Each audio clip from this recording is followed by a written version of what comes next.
Dia faly miona aminao indray eto ampandiniana ny tenin'Andriamanitra isika hitombo amin'ny fahalalana an Jesosy Kristy Tompo.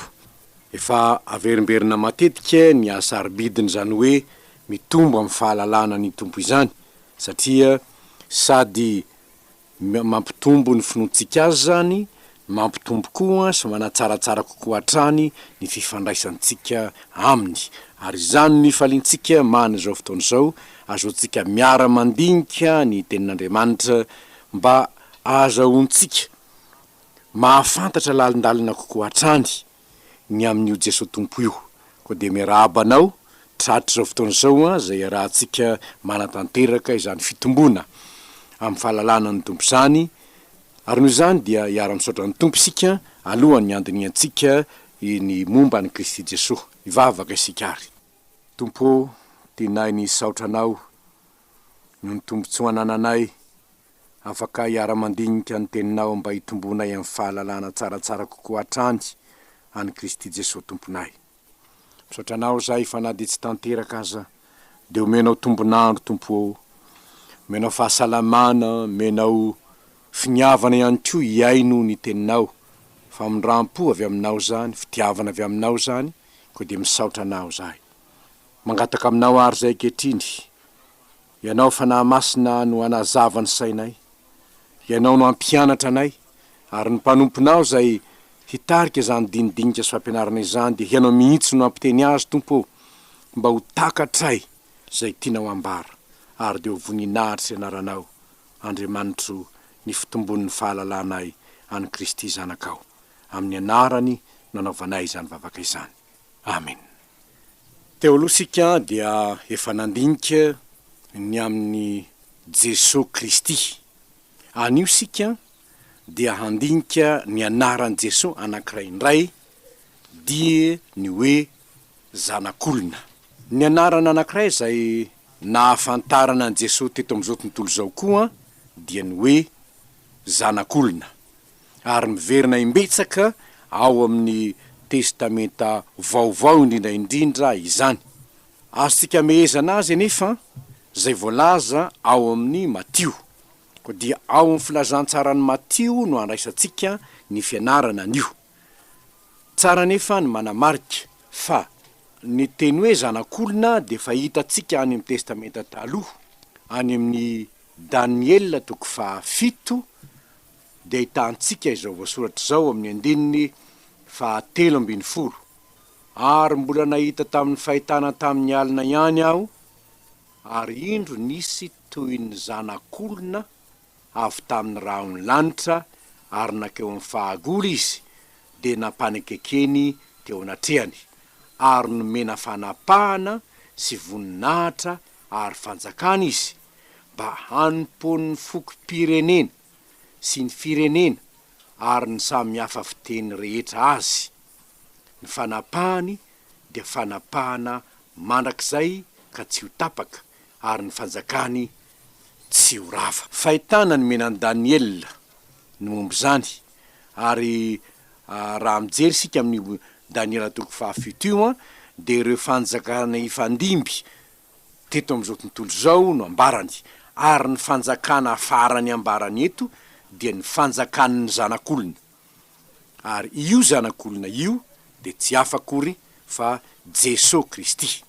Ary satria isika hoe ao amin'ny filazantsarany Matio no ianarantsika ny amin'ny hoe zanak'olona, no ny fotoana manko de tsy ampy valaparantsika fa andininy vitsivitsy ao amin'ny soratra masina mikasika ny zanak'olona no hojerentsika mba andraisantsika fahalalana bebe kokoa ny aminy sy ny antony zay nitondrany ny anarana hoe zanak'olona. Ny anankiray amin'ireny dia ny Matio. Ny Matio toko 9 ka ny andininy 20. Ny Matio toko 9 andininy 20 de izao ny voalazan'ny soratra masina momba ny zanak'olona. Hoy ny voasoratra hoe fa hoy Jesosy taminy, ny amboaolo manandavaka ary ny voromanidina manana ny fialofana, fa ny zanak'olona tsy mba manana izay hipetrahany lohany. Anankiray amin'ny teny nambaran'ny tompo io ny amin'ny zanak'olona. Fa inona moa no antony tsy nananany izay hipetrahany lohany? Nisy manatona azy ny mpanorandalàna anankiray ka nanao taminy hoe mpampianatro hanaraka anao aho na aiza no aleanao. Olona resy lahatra ny anaraka an Jesosy Tompo no ny tenenany hoe eny ny mboaolo anie manandavaky ary ny voromanidiny manana ny fialofany fa ny zanak'olona zany hoe izaho de tsy manana zay ametrahana ny lohany. Inona reno antony? Inona no antony? Izy ihany no manambara ny antony tsy ananany zay ametrahany lohany.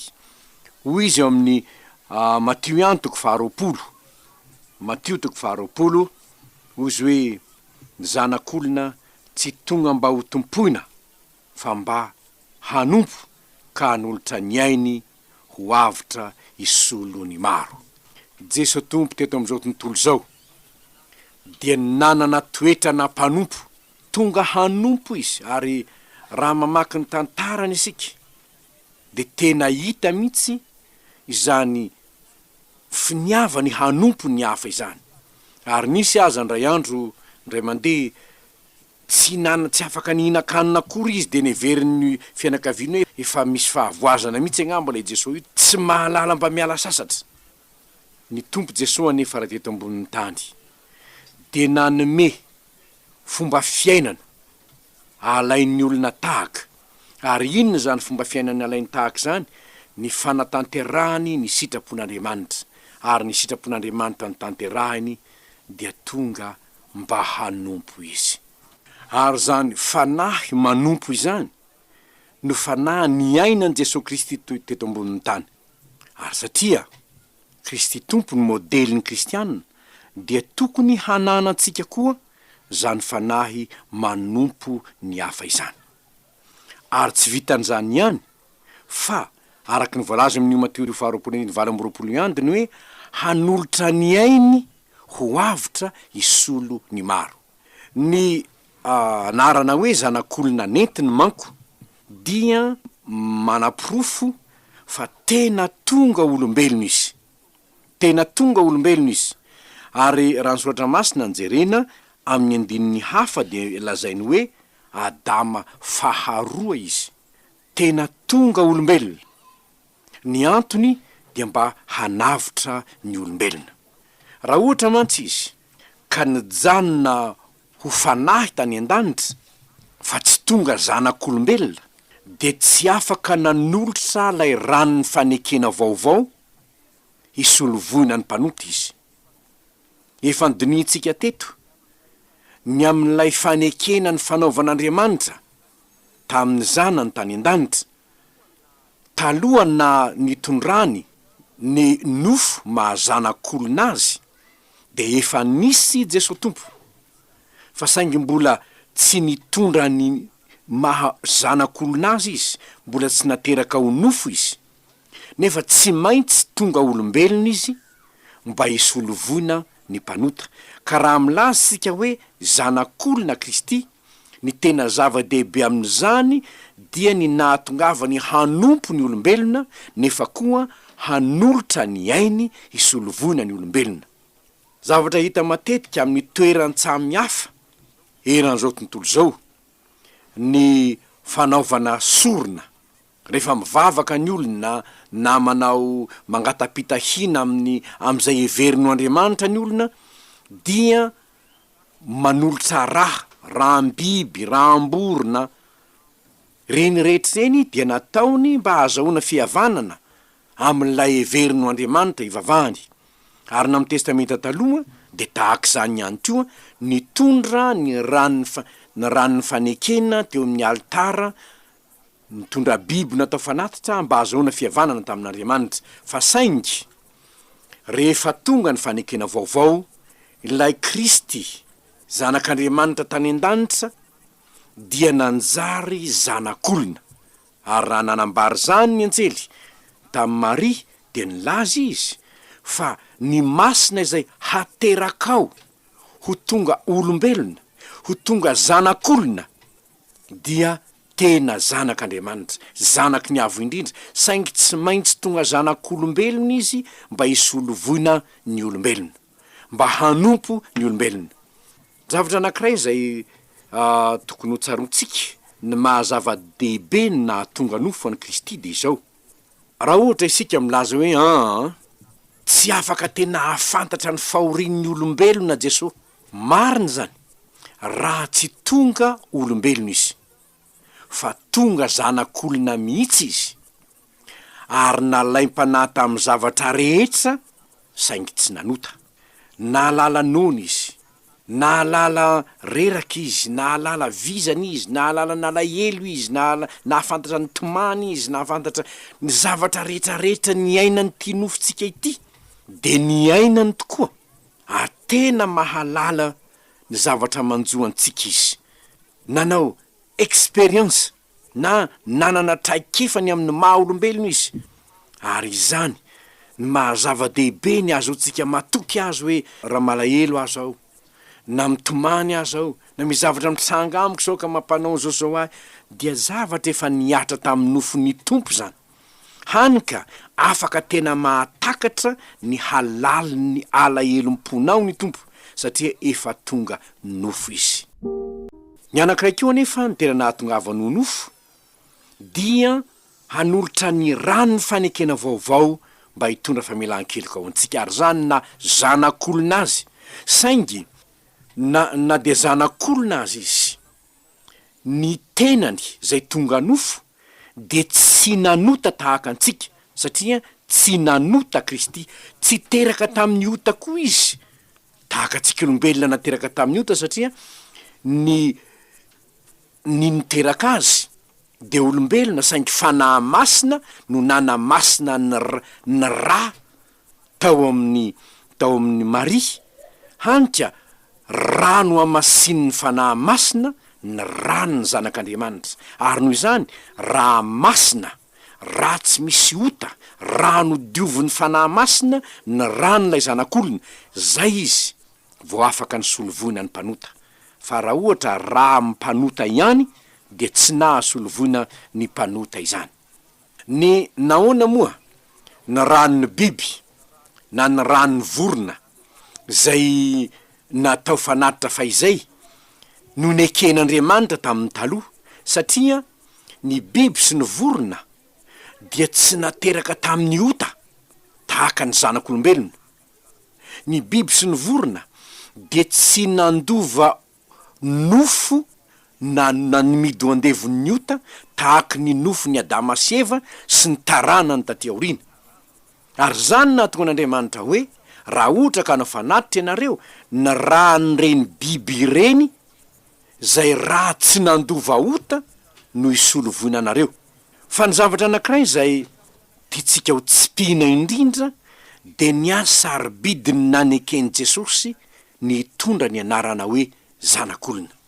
Ny antony de satria zao, tsy misy antony mihitsy tokony nanekeny zany raha ny toerana isy azy tany an-danitra ny jerena, raha ny mahazanak'Andriamanitra azy ny jerena, raha ny voninahiny tany an-danitra ny jerena, tsisy mihitsy antony tokony ho nanekeny ho tonga zanak'olona hijaly teto ambonin'ny tany, tsy nanan'izay ametrahany lohany.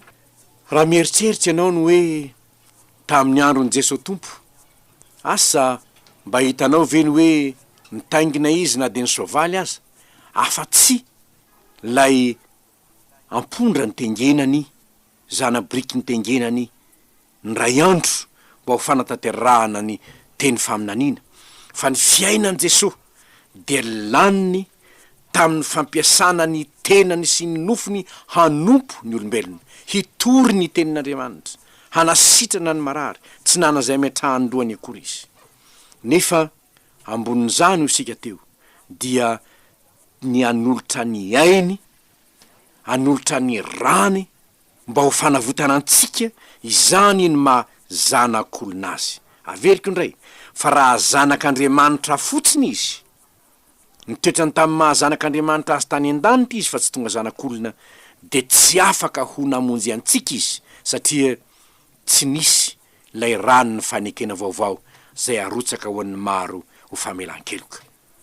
Ary izany ny mahazava-dehibe ny fahafantaranao an Jesosy, ny fahafantaranao fa tena tonga olombelona izy, niaritra ny atsika sy ny adim-piainana teto am'izao tontolo zao, nefa dia nanolotra ny ainy koa hamonjy antsika, nanolotra ny ainy koa, nanolotra ny rany ho fanadiovana ny fahotantsika, ary ny mahazanak'olona nanolotra ny ainy ho fanadiovana ny fahotantsika azy dia manapirofo koa fa tsy misy lalana azahoana mamonjy antsika afa-tsy ny finoana ny rany Kristy zay maty teo amin'ny hazo fijaliana. Hanika ny fitorinany na hafatesany teo amin'ny hazo fijaliana sy nitsanganany tamin'ny maty dia tsy maintsy toriana eo am'izao tontolo zao mba handraisan'ny olona famonjena. Ary satria efa tonga nofo lay zanak'Andriamanitra dia manjary miteraka fanameloana ho an'izay tsy mino ny fandrenesana fa efa tonga nofo ny solivonan'ny mpanota lay zanak'Andriamanitra, fa ny olona tsy mety manaiky izany ka tsy mahazo famelan-keloka izy. Ary ny tsy fahazoany famelan-keloka de tsy hoe satria tsy tia azy Andriamanitra, de tsy hoe satria tsy mandraharaha azy ny tompo, fa Andriamanitra dia efa nanao ny zavatra rehetra azahoan'ny olona famonjena. Mampatsiaro ahy ny tenin'ilay mpanompon'Andriamanitra anankiray raha nanontany ahy izy hoe araky ny hevitrao inona ny mba problema an'Andriamanitra. Nieritreritra ela aho vao namaly hoe Andriamanitra ve dia anana problema? De hoy izy hoe misy problema anankiray, ny problema an'Andriamanitra tsy hita n'intsony zay azony atao mba hanaporofona amin'ny olona fa tia azy izy, satria ny zanany lahy tokana no efa nomeny ho tonga olombelona mba hamonjy azy, kanefa tsy mety mino ihany ny olona fa tia azy Andriamanitra. Inona no zavatra mamy amin'ny olona mihoatra noho ny zanany lahy tokana? Nefa ny zanak'Andriamanitra lahy tokana tany an-danitra efa nataony olombelona mba hamonjy ny olombelona, maty ny solovona azy teo ambony hazo fijaliana, de mbola tsy mety mino ihany ny olona fa tia azy Andriamanitra. Ary izany no nahatonga ny fiteniny hoe izao ny fanameloana tonga am'izao tontolo zao ny mazava, nefa leon'ny olona ny maizina toy izay mazava. Ary zany ny fanameloana, raha tsy tonga ho Jesosy ka tsy niteny taminy de tsy ho nanan-keloka izy, fa efa tonga ny ahy, efa tonga ka dia tsy manan-kalahatra intsony izy. Io zanak'olon'io anefa ry havana, io zanak'olon'io zay tonga nanolotra ny ainy isolovoina antsika, tonga olombelona isolovoina antsika, dia ho avy indray ary miverimberina matetika ny am'izany fiverenany zany. Ao amin'ny Mateo 7:10, andininy faha 2:40, de zao ny voasoratra hoe ny zanak'olona haniraka ny anjeliny ary ireny dia hanangona ka hamoaka amin'ny fanjakany ny zavatra mahatafitohina rehetra mba amin'izay manao meloka. Ambarany eo hoe ny zanak'olona, titra entin' Jesosy raha tonga ny fotoana hitsarany dia zanak'olona. Lay zanak'olona efa tonga hamonjy no anjary mpitsara, lay zanak'olona efa tonga ho mpanompo no anjary mpanjaka, lay zanak'olona nanolotra ny ainy isolovoina no hitsara ny velona sy ny maty. Ao amin'ny Mateo ihany 9:20, andininy 7:20, dia izao ny voasoratra. Mateo 9:20, ny andininy 7:20, fa ho avy ny zanak'olona amin'ny voninahitry ny rainy mba amin'ny anjeliny dia hamaly ny olona rehetra araka ny nataony. Araka ny nataony. Inona ny nataony tamin'io zanak'olona io? No tsiratsirainy ve le zanak'olona? Tsy niraharainy ve le zanak'olona? Nataony tsinitsinina ve le zanak'olona? Sa nekeny ho mpamonjy azy? Sa nekeny ho tompony? Io zanak'olona io no avy ka hitsara ny tsirairay avy. Ao amin'ny 5:20 ihany, amin'ny Mateo 5:20 andininy 1:30, de mbola voasoratra hoe koa, ary raha tonga ny zanak'olona amin'ny voninahiny arahiny anjely rehetra de hipetraka eo ambonin'ny seza fiandrianana ny voninahiny izy. Raha tonga ny zanak'olona, ho avy io zanak'olona io ary hipetraka amin'ny seza fiandrianana izy. Ry havana, am'izao ankehitriny zao de mbola zanak'olona ny tonga hamonjy Kristy, mbola zanak'olona tonga hanavitra Kristy, mbola zanak'olona hitoriana ny famonjena Kristy, fa ho avy ny andro hitsara ny velona sy ny maty izy, ary am'izay fotoan'izay tsy hisy intsony ny famondram-po ho an'izay nanao tsinotsinona lay zanak'olona, ary izany tsy maintsy hitorintsika ny filazantsara na iain'ny olona na tsy iain'ny olona, satria io zanak'olona io dia hitsara ny velona sy ny maty izy. Santionany ihany, ny sasantsasany ihany amin'ny fampianarana tokony ho raisintsika ny amin'ny maha zanak'olona any Kristy no rentsika teo. Mbola betsaka ny zavatra azo ambara, kanefa ny votoatiny na zanak'olona azy dia ny tena tonga olombelona izy, mahatsapa ny adimpiainany mahanofo ny nofo. Tonga olombelona izy mba hanompo araka ny nambarany no tanterahiny teo amin'ny fiainany zany, mba halaitsika tahaka fa ny zanak'olona tsy tonga mbodim-poana fa hanompo, anana fanahy tia fanompoana ny namana, tia ny manao soa ny namana, ary ny azy hanompo an'Andriamanitra indrindraindrindra tonga nofo izy, hanompo an'Andriamanitra tahaka ny olombelona zay tian'Andriamanitra hanompo azy koa, ho modely alaitsika tahaka eo amin'ny fanompoana an'Andriamanitra. Nanolotra ny ainy koa le zanak'olona, nanolotra ny rano izy, ary ny rano teo amin'ny hazo fijaliana raha madio, satria rano diovy ny fanahy masina, izany ihany no afaka nysolovonantsika teo ambony hazo fijaliana, ary noho izany dia tokony ahy misaotra azy isika no ilay ranony zanak'ondry teo ambony hazo fijaliana.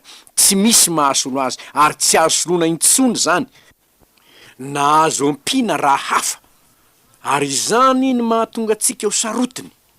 Ny kristianina de sarotiny mihitsy raha mbola kristianina no mbola andeha hanao sorona, na andeha hamono omby, na andeha hamono ondry, na hanao ondry zao mba azahoana sitraka na amin'iza na amin'iza. Mamerimberina an'izany matetika isika eto, fa fanitsakitsahana ny ran'ilay zanak'olona teo amin'ny hazo fijaliana, ny fanaovana joro indray na fanaovana fanatitra hafa indray. Rany jentilisany manao zany, fomba fiainany ao amin'ny maizina izany. Fa raha ny kristianina kosa ny manao zany, de fahavetavetana eo mason'Andriamanitra izany, satria manitsakitsaka ny ranony zanak'olona. Nambarany soratra masina hoe ko zanak'ondron'Andriamanitra manaisitro ny fahotana zao tontolo zao. Ary izany no mahatonga antsika hiderany Tompo, misy hery eo amin'ny raha, ampy anadio anao. Ny azony jalinao ny rana latsaka ao Jesosy Tompo. Mamitsika loatra ny famonjena vitany Tompo. Ary satria efa fantatsika izany, de ifaly isika, mahalala, manantena, fa raha ho avy ny fitsaran'ilay zanak'olona, nefa voavela eloka tsy matahotra izany intsony. Nefa voasoratra ny an-danitra ny anarany, tsy mihetsy-bolo maso am'izany intsony. Azo ny antoka ny fiainana mandrakizay. Ary noho izany ry havana, la Kristy zanak'olona ary, dia nataon'Andriamanitra ho mpanjaka izy, ka mendrika ho deraina. Raha na de hoe zanak'olona aza no anarana entiny, tsy mivavaka amin'olombelona ianao raha mivavaka aminy, satria io zanak'olona io dia ny anarana nentiny fony izy nandalo tety an-tany amin'ny maha olombelona azy, fa tena Andriamanitra izy. Koa enganie, tsy ho azo ny olona hodikodina ny sainao, fa iorina tsara amin'ny finoana fa lay Jesosy zanak'olona tonga olombelona, de tsy afakory fa Andriamanitra tonga hamonjy atsika. Efa tonga ny zanak'olona hitady sy hamonjy ny very. Hoekenao anieny famonjeny, ary ny ranon'ilay zanak'olona nalatsany teo amin'ny hazo fijaliana ihany anie no hoan'ny fanantenanao amin'ny famelan-keloka. Fa raha ivelan'izany tsisy famelan-keloka ao anao. Ko enganie, na de zanak'olona aza no anarana nentin'ny Tompo, de vao mainka ampifikitra anao aminy zany, satria efa tena tonga olombelona tokoa Jesosy hiara-miaina aminao, hahalala ny adimpiaina ny maha olombelona anao. Ho azy rereneny voninahitra, hivavaka isika. Jesosy Tompo malala anay eo, misaotra anao zahay, midera anao, mankalaza anao. Fa raha anjanona tany an-danitra tany fotsiny manky anao fa tsy tonga zanak'olona, dia tsy ho nisy ny raha ny fanekena vaovao na navotana anay. Tsy ho nanana fanantenana ny amin'ny ho avy mihitsy zahay, satria raha tsy nandatsaka ny rana ao tao any ambony hazo fijaliana ianao, de tsy nisy mihitsy famelan-keloka ao anay. Ary raha tsy nisy famelan-keloka, de tsy nisy fampihavanana azo natao.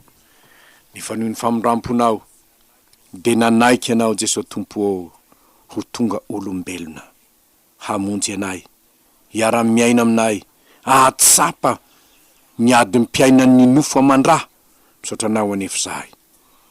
Fa rehefa nanolotra ny rahanao ianao mba ho fanavotana anay, dia nanangana anay ho zanak'Andriamanitra. Misaotra anao koa zahay noho ny toe-tsaina nanananao tao amin'ny nofo, toe-tsaina manompo. Ampio zahay mpamonjy eo ambahanany zany toe-tsainao zany, ho tiany manompo anao amin'ny fiainanay andavanandro, ho tiany manao ny sitrapon'Andriamanitra ray, ka nanatary-getra tahak'ilay zanak'olona teto tany dia ianao Jesosy Tompo zany ny hanitro dia ny manao ny sitrapony ray izay naniraka ahy. Jesosy Tompo, mangataka aminao zahay, aokare mba hanjaka ao aminay zany fanahy manompo izany, mba ho vonina hanompo anao hatramin'ny farany zahay, ka ho voninahitra ao ny andro ny mpiainanay. Amin'ny anaranao Jesosy Tompo no anaovanay izany vavaka izany. Amen.